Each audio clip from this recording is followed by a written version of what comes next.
Olá, visionária! Seja muito bem-vinda no nosso Visão de Mulher.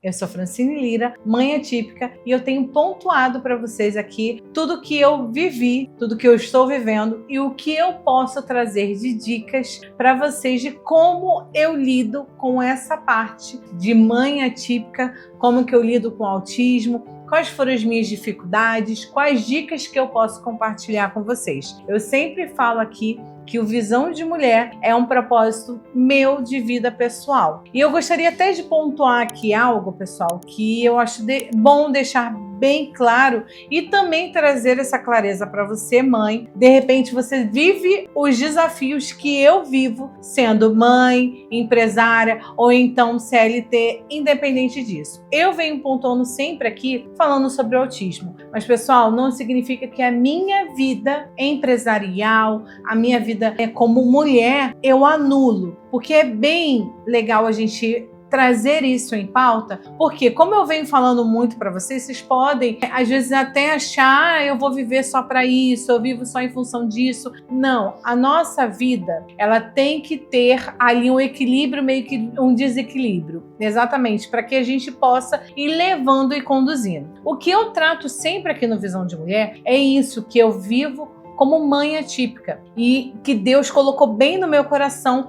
para eu transbordar isso para vocês, porque os desafios que eu vivo, as experiências que eu tenho como mãe, eu posso ajudar a você a mostrar. E como que eu posso te ajudar? Mostrando o que eu vivi, como que eu lidei e trazendo essa esperança que vai passar. Tudo na nossa vida são fases. Assim como na nossa vida pessoal e empresarial, é também no autismo. Eu gosto de trazer esses pontos. Tudo que eu trago aqui, eu posso falar para vocês que eu tenho relevância porque eu vivo isso. O meu filho mais velho tem 11 anos. Ele foi diagnosticado com 2. Então, há 9 anos eu vivo autismo. E a minha filha mais nova tem 5 anos. Ela foi fechado o diagnóstico agora. Mas eu convivo com esse ambiente de terapia com ela já há 2 anos. Então, eu tenho como falar sobre isso, mesmo não sendo terapeuta, tá?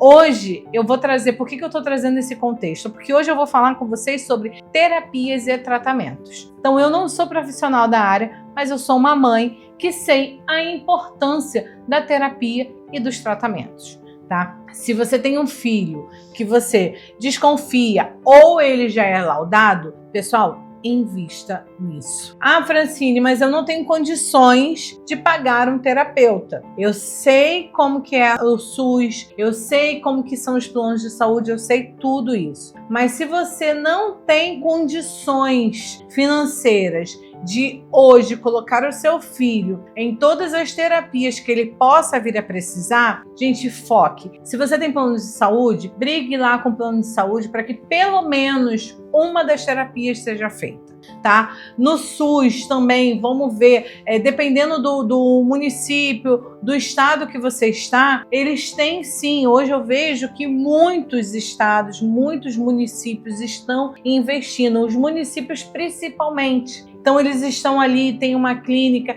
não estou falando que é fácil, mas tente, busque, não pare e não desista. Mas se você não conseguir de nenhuma maneira, faça você com o que tem. Eu não sou terapeuta, como eu já falei para vocês, mas eu sempre trabalhei com meus filhos como se fosse uma terapeuta. Não tenho formação, mas eu tenho experiência de mãe. E eu sempre fui curiosa. Então, enquanto meu filho estava em terapia, eu estava observando, eu estava perguntando, eu estava vendo. Então, faça também. Eu já falei em outros vídeos aqui. Gente, hoje o YouTube, o Google tá aí como uma ferramenta maravilhosa. O ChatGPT tá aí como uma ferramenta maravilhosa. Basta você saber usar. Então, se você assiste várias coisas no YouTube, pesquise também. Tem muitos profissionais da área falando. Tem muitos Instagrams aí que falam. Eu mesmo gravei na semana passada com a Patrícia, que é uma amiga, uma querida da Superateia. Os meus filhos fazem tratamento e ela tá colocando conteúdos hoje na internet para que você possa ter acesso. Então, os acessos estão aí. Nós temos que saber como lidar. Nós temos que saber aproveitar esses acessos. Eu, como eu já falei para vocês em outros vídeos, vídeos e eu vou voltar a relatar aqui para vocês, porque o tema hoje, que são terapias e tratamentos, traz muito o que eu vivi. Então, assim, eu sempre observei os meus filhos, sempre. Olhei com um olhar atento, porque nós mães, eu vou falar para você, mãe atípica, nós mães, nós sabemos quando tem algo, quando não tem. Nós temos esse olhar, essa sensibilidade. Mas você só vai ter esse olhar, essa sensibilidade, se você, de fato, prestar atenção no seu filho. Então, preste atenção e veja. Inclusive, sobre as terapias. A Mariana, quando ela foi para a Soperateia, eu fui com um modo intensivo com ela, porque eu precisava fechar o relatório dela, a avaliação dela. Então, ela começou com psicóloga, ela começou com TO, com fono e fisioterapeuta. Então ela fazia 4 profissionais e ela fazia terça, quarta e quinta. Era intensivão mesmo. Ela ficava na terça-feira, se eu não me engano, 4 horas dentro da clínica, na quinta menos. Então assim, eu comecei para tentar dar um choque ali, a gente finalizar a avaliação, só que o que aconteceu? A Mariana não rende, assim como o Júnior também não rende com muitas terapias. Tem crianças que dão super certo e elas precisam de X horas de terapia. Os meus filhos não. Com o Júnior eu já sabia, inclusive com todas as terapias dele, eu já sabia, ele sempre fez uma de cada. A psicóloga, a fono, que quando ele era menorzinho ele fazia 2,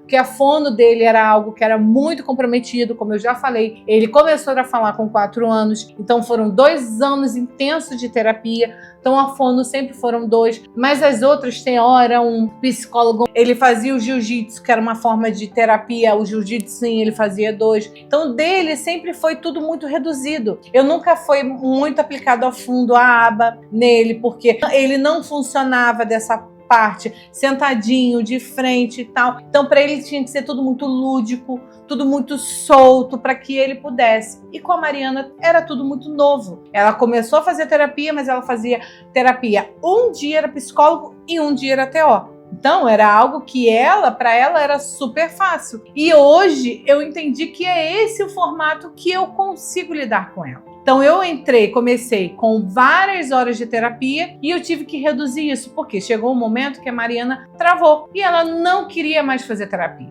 E com isso eu fui conversando com ela, fui vendo o que eu podia eliminar, o que eu não podia eliminar, mas pessoal, eu não parei. Essa é a importância. Eu não parei, eu continuei. Dentro do limite dela e dentro do que ela precisava, eu fui. Então o que eu, como mãe, analisei, conversei com a clínica e falei, olha, a Mariana, ela não vai funcionar assim. Então hoje eu prefiro tirar ela da TO. É fundamental para ela, terapeuta ocupacional? É, porque o sensorial da Mariana é bem afetado. Mas eu precisei tirar da TO, tirei da fisioterapeuta, que também precisa, porque a Mariana ela senta de formato já ligado ao espectro. Tirei da fono, porque a fono era algo que ela estava começando a embaralhar, o R ela não falava. Tirei e foquei só com a psicologia, porque a psicologia ela não podia ficar sem. Ela não podia ficar sem. Então, analise, veja o seu filho, qual tipo de terapia ele precisa, não só o que o médico vai falar, mas você analisando e vendo. Analise como o seu filho senta, analisa como o seu filho anda, analisa como que seu filho se comporta no ambiente externo, para que você possa ver de fato o que o seu filho precisa. Como eu já falei em outros vídeos, o neurologista ele vai ver seu filho de acordo com o nível de suporte que ele tem em cada ano, 6 meses, muito raro em 3 meses, quando é algo que precisa muito. Então, quando você for levar o seu filho ao neurologista, que é quem vai designar as terapias que ele precisa, você tem que estar analisando o seu filho para que você possa passar da maneira correta para o neurologista. Então, há um modo dele sentar. Ah, mas minha filha senta de joelho. Ah, você acha normal? Mas você tem que pontuar, você tem que avisar, você tem que passar. Porque, gente, toda terapia tem um sentido correto. Ninguém aplica o ABA por aplicar. Ninguém te indica para ir para uma TO simplesmente porque acha que tem que ir. Ninguém fala que seu filho precisa de uma fisioterapeuta porque simplesmente ele olhou e acha que tem. Então, assim, nutricionista, então a fono, a psicóloga. Então, o profissional ele não vai indicar simplesmente por indicar. Ele vai de acordo com a necessidade do seu filho. E por quê? Quando um neurologista ou a clínica que você está indo fez uma avaliação e falou para você, olha, seu filho precisa disso, gente, dê ouvido, porque eles têm um olhar de profissional. Você tem um olhar de mãe, ele tem de profissional. Então, o olhar profissional sabe exatamente o que tem que trabalhar. Você, como mãe, de repente vai falar, mas eu acho que meu filho tem que fazer isso. E o profissional vai te falar, olha, ok, mas isso daqui, se você não tratar, pode transformar algo. Então, assim, é muito importante você tratar o seu filho da maneira correta. Eu vou dar um relato aqui para vocês, tá? Que é algo que eu acho que você tem que prestar atenção, porque é um assunto delicado, é um assunto que, se você não tratar, para você entender de uma vez por todas a necessidade da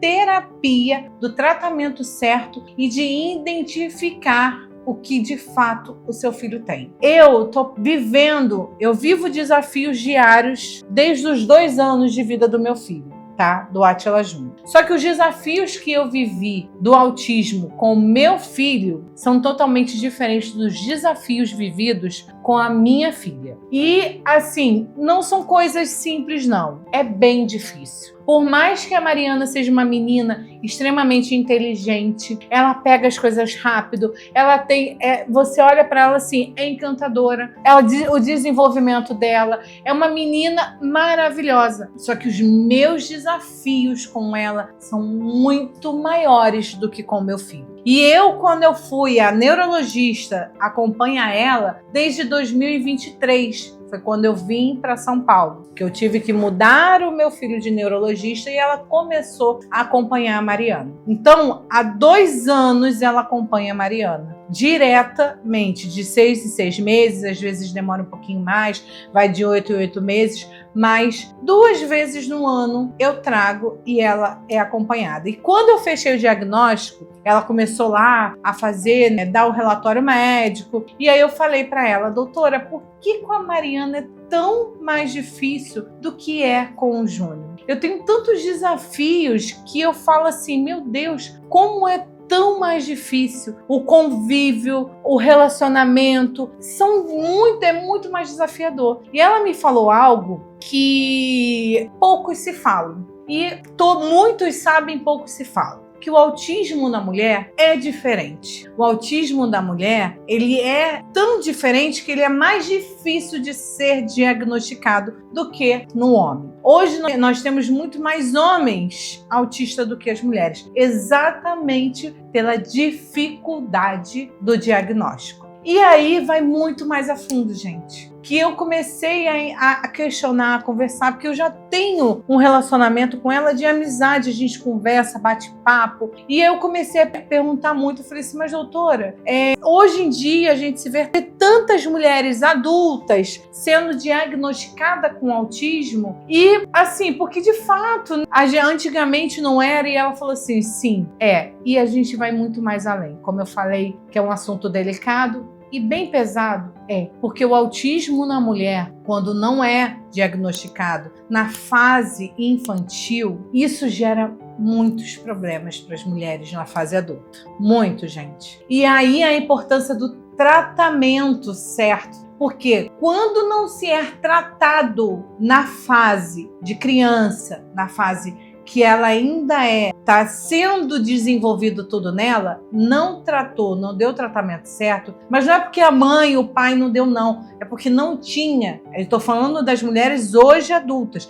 Estou falando de jovens de 18, 20 anos, não. Estou falando de mulheres mais de 35 anos, sendo diagnosticadas hoje através do diagnóstico dos filhos. E aí essas mulheres, hoje na fase adultas, têm vários transtornos causados de repente. Não estou falando que todas elas são, mas pode ser. O autismo não tratado no momento certo, hoje as mulheres na fase adultas podem ter bipolaridade, transtorno de ansiedade, depressão. Então, para você ver, um tratamento, um diagnóstico que não era comum, ele gera todos esses transtornos na fase adulta. Por quê? A fase adulta vem, seus desafios aumentam. Se hoje eu tenho um desafio com a Mariana sensorial que eu não trato, isso só vai aumentando, aumentando, aumentando. E no futuro, ela vai vir com todos os problemas, com os desafios da adolescência, os desafios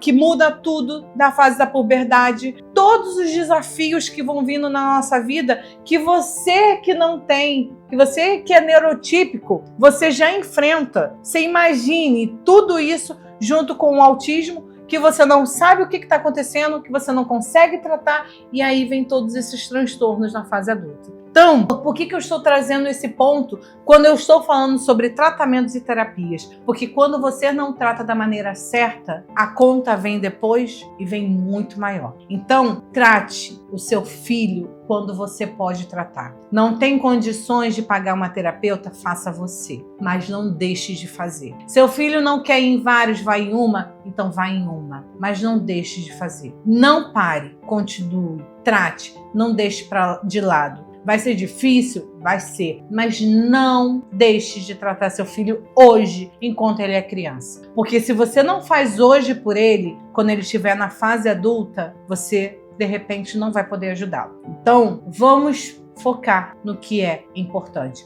Você pode trabalhar, você pode ter seu tempo, você pode ter diversas dificuldades, você pode me dar aqui 1001 desculpas. Sim, desculpas. Que para todas elas, eu vou te dar uma solução. Porque tudo é como você enxerga. Como eu já falei aqui em outros vídeos, quando meu filho tinha lá seus 2 aninhos, 3 anos, que a gente estava trabalhando, que eu precisava fazer a terapia dele, eu não estava no momento que hoje eu vivo, eu estava no momento de expansão de empresa. Eu trabalhava dentro da minha casa, eu trabalhava quando eu comecei a sair, meu filho ficava em creche. E quando eu fazia as terapias com ele, era à noite, não era de manhã. Não era de tarde, era noite. Normalmente 6, 7 horas da noite. No horário que eu estou mais cansada, no horário que ele está mais esgotado, mas era o horário que eu tinha. Então eu fui fazer. Então faça com o que você tem, só não deixe de fazer. Espero que vocês tenham gostado. Me prolonguei mais nesse assunto, porque a importância de você tratar o seu filho da maneira certa e no momento certo faz uma diferença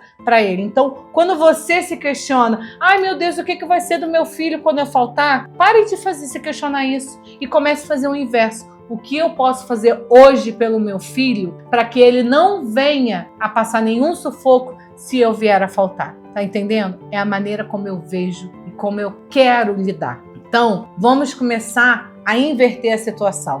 Faça, haja agora enquanto você tem tempo. O que você fazendo agora enquanto você tem tempo, se você vier a faltar, você sabe que seu filho ele vai estar encaminhado. Independente do nível, pode ser nível 1, 2 ou 3. Mas faça hoje, para que ele não venha sofrendo amanhã. Espero que vocês tenham gostado de mais essa pauta, mais essas dicas que eu tenho trazido para vocês, tá? Eu vou pedir para você curtir, comentar, compartilhar, porque muitas outras mães, muitas outras famílias precisam saber disso, precisam ouvir o que eu estou falando com você, porque a gente precisa conscientizar e mudar a maneira e a visão que você tem do autismo. A solução, assim, basta você querer, tá? Então fiquem com Deus e até o próximo episódio.